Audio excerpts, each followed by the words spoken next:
मेहकर शहरासाठी ही फक्त बातमी नाही, हा आहे गंभीर प्रश्न. वर्षानुवर्षे धूळ खात पडलेल्या स्विमिंग पूलाचं भाग्य आता उजळणार असल्याची चिन्ह आहेत. पण त्याआधी अनेक प्रश्न अनुत्तरितच. 1,45,00,000 रुपये खर्चून उभारलेला स्विमिंग पूल पण 2014-15 पासून एकदाही नागरिकांच्या वापरात नाही. मग प्रश्न असा आहे, हे 1,45,00,000 रुपये मेहकरकरांचे वाया गेलेत का? इतकी वर्षे हा पूल बंद ठेवण्याला जबाबदार कोण? करदात्यांची दिशाभूल झाली का? पदभार स्वीकारताच नगराध्यक्ष किशोर गारोळे थेट मैदानात उतरले. स्वतः प्रत्यक्ष पाहणी केली आणि अधिकाऱ्यांना ठणकावून सांगितलं, दिरंगाई खपवून घेतली जाणार नाही. नगराध्यक्ष किशोर गारोळे त्या गंभीर प्रश्नाबाबत काय म्हटले हे बघूया. आज स्विमिंग पूलाची पाहणी करण्यात आलेली आहे. तुम्ही स्वतः तुमचे नगरसेवक, अधिकारी, कर्मचारी या ठिकाणी आहे. स्विमिंग पूल पाहायला तर खूपच दुरावस्था या स्विमिंग पूलची झालेली आहे. लाखो करोड रुपये काढल्याची सुद्धा माहिती आहे. काय सांगाल का तरी? हा जो स्विमिंग पूल झालेला आहे, जवळजवळ 2014-15चा हा विषय आहे. जवळपास 1,55,00,000 हे पूर्ण वर्क ऑर्डर होती. त्यामध्ये 1,45,00,000 बिले यामध्ये काढले आलेले आहेत. आणि एवढा मोठा निधी खर्च होऊनही अत्यंत दुरावस्थेत हा स्विमिंग पूल पडलेला आहे. आणि मेहकर शहरासाठी एकदम अतिशय मोक्याची जागा यात वापरण्यात आली व त्याचा कोणत्याही जनतेला मेहकरच्या आसपास फायदा झालेला नाहीये. आपण चालू प्रचारादरम्यान हा मुद्दा हाताळला होता आणि आपण हे बोललो होतो की ज्यावेळेस आम्ही सत्तेत येऊ त्यावेळेस हा विषय आपण मार्गी लावू. तर काही दिवसापूर्वीच आमच्याकडे वेलफेअर पार्टी यांच्या वतीने मुजाहिद खान, नूर खान यांनी एक निवेदन दिलं होतं. त्यांचे सर्व सहकाऱ्यांच्या सह्या समवेत या मुद्द्यात तुम्ही हाताळावे. त्यामुळे आज आम्ही सर्व नगरसेवक आमचे आम्ही इथे आज व्हिजिट केली. तर ही दुरावस्था पाहून आम्हाला एक धक्का बसलेला आहे की इतकी मोठी मोक्याची जागा जे आपले नवीन पोलीस भरती असेल, आर्मीसाठी जे युवक आपले ट्रॅकसाठी धडपडतायत, ते त्यांना अक्षरशः खंडाळ्याच्या ट्रॅकवर जाऊन तिथे प्रॅक्टिस करावं लागते. तर त्याच्याऐवजी इथे ट्रॅक बनलेला आहे. परंतु या वापरत नसल्यामुळे, काही इथं कोणाचं लक्ष नसल्यामुळे इथे कोणी आजपर्यंत येऊन पाहिलंही नाही, त्याचा फॉलोअपही घेतला नाही. परंतु आता आमचे गटनेते असतील, वसमा चनकोरे असतील, आमचे नगरसेवक ताजने सर असतील, अमरभाऊ असतील, नितीनभाऊ तुपे आहेत, आकाशभाऊ घोडे आहेत, महेशभाऊ रिंडे आहेत, निसरभाई अन्सारी आहेत, सर्वच नगरसेवकांनी आम्ही आज ठरवलं, म्हटलं आज आपण जे काही पेंडिंग विषय असतील त्याला हाताळू आणि ते मार्गी लावू. तर आजच आम्ही येथे आता सन्मानवते यांना आम्ही नगर परिषद कर्मचारी आमच्या सोबतच आहेत. तर त्यांना हे सांगण्यात आले की सर्व पहिले इथे तुम्ही साफसफाई करून क्लिनिंग करा आणि इथे जो पाण्याचा विषय आहे, ते इथे जो डेली बेसवर आपल्याला पाणीसाठा लागतो त्यासाठी इथे बोर घेण्याची आवश्यकता आहे. तर ते आम्ही एक येत्या 15 ते 20 दिवसामध्ये घेऊन याला सुरळीत कसं करता येईल यात लवकरात लवकर पाठलाग करून सुरुवात करू. आणि उर्वरित जागा जी इथे अवेलेबल आहे त्यामध्ये विविध प्रकारचे, समजा आपल्याला कबड्डीसाठी सुविधा करता येत असेल, टेबल टेनिस असेल, ओपन व्हॉलीबॉल असेल, बॅडमिंटन असेल, याच्यासाठी ही जागा आपण कशी वापरात घेता येईल ती आपण वापरात घेऊ. व येथील युवकांसाठी अत्यावश्यक ट्रॅक जो लागतो त्यांना भरतीसाठी, तर तो इथे अवेलेबल आहे, पण तो थोडा त्याला मेंटेनन्स करावा लागणार आहे, तोही आपण करूया. आणि इतका मोठा जो हॉल इथं बनवून पडलेला आहे, अक्षरशः तुम्हाला मी दाखवू इच्छितो, तुम्ही आता बघितलाच. तर त्यामध्ये आपण जिम इथे सुरुवात करू शकतो. जागा अवेलेबल आहे, फक्त जिमची आपल्याला जे साहित्य लागेल त्याचीच तरतूद करणं आहे, ती आपण लवकर करू आणि जवळजवळ 2-3 महिन्यामध्ये जिम सुरुवात इथे करून देऊ. म्हणजे शहरवासियांसाठी एकदम अत्यंत सोयीचा. कारण काय होतंय, जिमसाठी प्रत्येक नवयुवक इच्छुक आहेत, परंतु मग 1,000-2,000 रुपये प्रति महिना ते पेड करू शकत नाहीयेत. नगर परिषद जिम असल्यानंतर अत्यंत कमी दरामध्ये त्यांना चांगली सुविधा इथे मिळू शकते. असं वाटत नाही की शासनाचा पैसा जो व्यर्थ केला आणि नागरिकांची दिशाभूल केली, या गंभीर प्रकरणाची आपण चौकशी करून योग्य ती कारवाई आपल्याकडून होणार आहे का? नाही, याची तर आता पूर्वत आम्ही चौकशी करणार आहोतच. जवळजवळ याच्यामधले आता जुने काही कामं झालेले आहेत. तिथे आमच्या नगर परिषदचे जे डॉक्युमेंटची रूम होती त्याला काही महिन्यापूर्वी आग लागली. त्यामध्ये ते डॉक्युमेंट पूर्ण भस्मात झालेले आहेत. तर ते कशामुळे आग लागलेली आहे आज आमच्या लक्षात येते की असे बरेचसे काही मोठे इथे कामं झालेले आहेत, त्यांचे आवडहव्य पद्धतीने बिलं काढण्यात आलेले आहेत आणि त्याचा फॉलोअप आपल्यानंतर कोणी घेऊ शकतं या भीतीनेच कदाचित काही झालं असावं अशी आमच्या शंका व्यक्त करण्यात येते. आपण जर बघितलं तर खूप मोठं साहित्य या ठिकाणी धुरखात पडलेलं आहे. खरंच हे पैसे जनतेचे पैसे आहेत आणि ते नगर परिषदने वाया घातले का? आणि हे गुढ लपवण्यासाठी अशा काही दुर्घटना घडत आहेत का? नाही, त्याला तेच म्हणावं लागेल. परंतु आता आम्ही लक्ष घालून जे काही इथे साहित्य पडलेलं आहे ते उपयोगात घेऊन घेऊ आपण आणि थोड्याफार मेंटेनन्स करून हा स्विमिंग पूल आपण बरोबर चालू करू, तो जनतेसाठी लवकरात लवकर खुलाही करू. हा स्विमिंग पूल तरुणांच्या आरोग्यासाठी महत्त्वाचा आहे. दुर्लक्षामुळे तो बंद राहिला हे दुर्दैवी आहे. लवकरच सर्व सुविधांसह पूल सुरू करू. स्वच्छतेचे कडक आदेश, तांत्रिक त्रुटी तातडीने दूर करण्याचे निर्देश. काम सुरू न झाल्यास कारवाईचे संकेतही नगराध्यक्षांनी दिले आहेत. गटनेते विलास चनखोरे काय म्हटले हे बघूया. एकंदरीत स्विमिंग पूलची आज पाहणी करताय आपण. काय वाटतं एकंदरीत दुरावस्था पाहून? हे अतिशय वाईट वाटते. वेदनादायी प्रकार आहे हा मेहकर शहरातला, की ज्या युवकांची खेळण्याची मेहनत करण्याची संधी आहे त्या युवकांचं अतिशय मोठ्या प्रमाणामध्ये या मेहकर शहरामध्ये नुकसान होत आहे. आणि शासनाचे करोडो रुपये ते शासनाचे नसून ते मेहकर शहरातील जनतेचे पैसे आहेत. कुणी एकेकाळी नगरपालिकेच्या टॅक्सच्या स्वरूपातून घराच्या माध्यमातून टॅक्स भरला असेल, नळाच्या माध्यमातून टॅक्स भरला असेल आणि त्यांचा तो पैसा शासनाकडे गेला. शासनाकडून परत तो मेहकर नगरपालिकेकडे आला आणि त्याचा उपयोग हा चांगल्या कामासाठी होण्याऐवजी दुरुपयोगी झाला असं म्हटलं तर काही वावगं ठरणार नाही.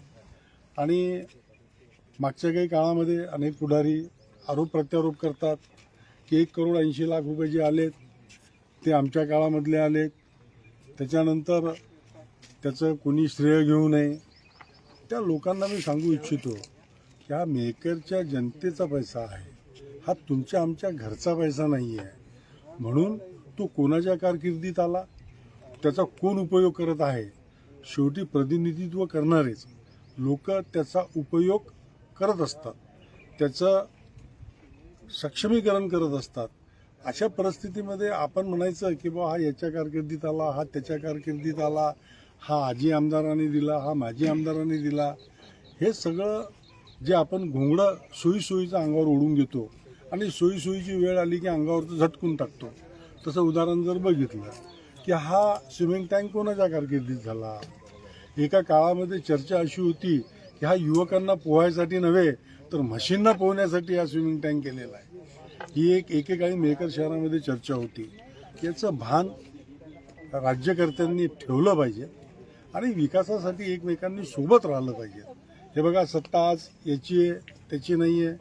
पक्ष हे एक संघटन आहे, पक्ष ही एक दिशा आहे, परंतु त्या संघटनेच्या माध्यमातून प्रत्येक लोक विचारधारेच्या माध्यमातून मतदान करण्याचं प्रयत्न त्या ठिकाणी करतात, आपला स्वतःचा मतदानाचा हक्क बजावतात. आणि हक्क बजावत असताना लोकांना जेव्हा वाटलं की बाबा मेहकर नगरीचे नगराध्यक्ष किशोरभाऊ घारोळे हे सक्षम नेतृत्व या मेहकर शहराला देऊ शकतात, म्हणून त्यांनी किशोर घारोळे यांना प्रचंड बहुमताने विजयी केला. त्यासोबत आमच्यासारख्या 6 लोकांना त्यांनी विजयी केलं. परंतु जातीय समीकरण, विचारधारा, वेगवेगळे पक्ष या ठिकाणी लढले. ठीक आहे, नगरसेवक जरी कमी जास्त झाले असतील, पण हा मेहकर शहराचा विकास आहे. प्रत्येक जाती धर्माचे समविचारी लोक या ठिकाणी राहतात. आपण कोणत्या पक्षावर निवडून आलो, आपण कोणत्या जातीचे आहोत, हा कुठल्याही प्रकारचा विचार न करता आपल्याला मेहकर शहरातील जनतेने निवडून दिलेला आहे, ते विकासासाठी दिलेलं आहे. आणि त्या विकासाच्या दृष्टिकोनातून आम्ही सगळे नगरसेवक निवडून आलो. त्यातून गटनेते तयार झाले, गटनेते तयार झाल्यानंतर सभापती तयार झाले, सभापती झाल्यानंतर वेगवेगळ्या डिपार्टमेंटचे सभापती त्या ठिकाणी, मग आरोग्य सभापती असेल, पाणी पुरवठा सभापती असेल, नियोजन समितीचे सभापती असतील, शिक्षण सभापती असतील, यांच्या सर्वांची आता जबाबदारी आहे की ज्यांचं आरोग्य ज्यांच्याकडे आहे त्यांनी मेहकर स्वच्छ व सुंदर बनवण्याचा प्रयत्न करावा. ज्यांच्याकडे पाणी पुरवठा समिती आहे त्यांनी तिसऱ्या दिवशी लोकांना, नागरिकांना पाणी कसं देता येईल याचा प्रयत्न त्या ठिकाणी करावा. ज्यांच्याकडे नियोजन आहे त्यांनी नियोजन करावं, ज्यांच्याकडे शिक्षण आहे त्यांनी शिक्षणात लक्ष घालावं.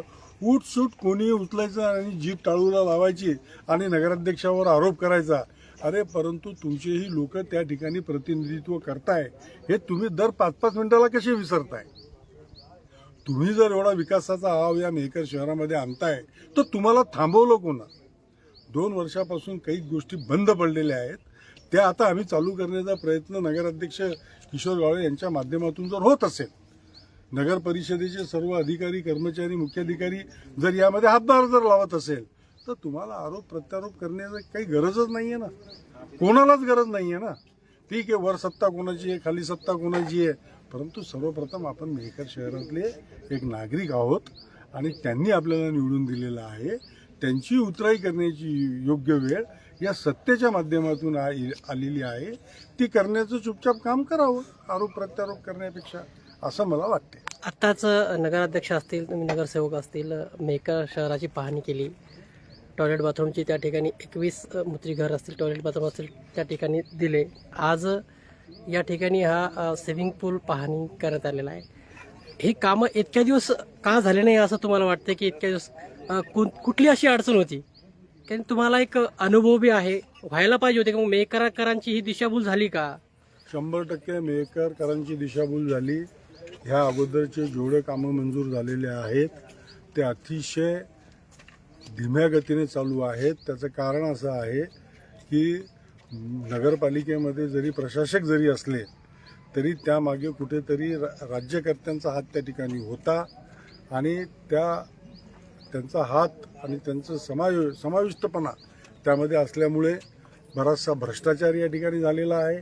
त्यामुळे ही कामं झालेली नाही आहेत. कारण स्वतःच्या सोयीच्या ठेकेदाराला कामं दिली गेली पाहिजेत. स्वतःच्या माणसाला जर कामं दिली तरच ती कामं करावीत. हा जेव्हा दृष्टिकोन समोर येतो त्यावेळेस आपोआप माणूस सोयीसोयीचं काम करायला सुरुवात करतो. पण ज्याला विकास करायचा तो जो कोणी सक्षम ठेकेदार असेल त्यांनी जर काम केलं, माझा कुठलाही ठेकेदार नाही, मी कोणतंही काम करणार नाही, हे जेव्हा पदाधिकारी ठरवतील तेव्हा योग्य त्या ठेकेदाराला ते काम दिलं जाईल. त्याची क्वालिटी मेहकर शहराला मिळेल आणि मेहकर शहराने टॅक्सच्या माध्यमातून जो जनतेने जो टॅक्स भरला त्याचा उपयोग त्या चांगल्या क्वालिटीमधून त्याच लोकांसाठी होईल. निश्चित यात तिळमात्र शंका नाही. शेवटचा प्रश्न, मेहकरकरांना काय आव्हान राहील तुमच्याकडून? आता जी कामं तुम्ही बघताय, विकास कामं टाकताय, खरंच जनतेनं कसं बघितलं पाहिजे? श्रेयवादाचा सुद्धा वाद या ठिकाणी निर्माण झालेला आहे. तुम्ही ज्या कामावर जाता ते म्हणतात ते आम्हीच आधीच केलं होतं. काय आव्हान राहील जनतेला? जे म्हणतात आम्ही अगोदर केलं होतं ते आम्ही मोठ्या अंतःकरणानं स्वीकारतो, परंतु ते तुम्ही ते सांभाळू शकले नाही, याला आमचा दोष नाही, ते तुमचं दुर्भाग्य आहे. तुम्ही जर एवढं सक्षम होतात तर तुमचे हात कोणी पकडलेले नव्हते, तुमच्या विकासात कोणीही आडवं आलेलं नव्हतं. क्वालिटी असेल, क्वांटिटी असेल, काय जे असेल ते सगळं तुमच्या जवळ होतं. तुम्ही त्यात सांभाळण्यात मात्र असमर्थ झाले, हे तुम्ही जाहीरपणे कबूल करायला. या पाहणी दरम्यान गटनेते विलास चनखोरे, नगरसेवक महेश रिंढे, नितीन तुपे, अमर घोडे, युवा सेना अध्यक्ष आकाश घोडे, नगरसेवक पती निसार अन्सारी यांच्यासह अधिकारी व नागरिक मोठ्या संख्येने उपस्थित होते. पण आता प्रश्न एकच, इतकी वर्षे दुर्लक्ष का झालं? जबाबदारांवर कारवाई होणार का? आणि खरोखरच हा पूल कधी सुरू होणार? मेहकरकरांचं लक्ष आता प्रशासनाकडे. कामाला वेग मिळतो का, की हा प्रश्न पुन्हा फाईलमध्येच अडकतो?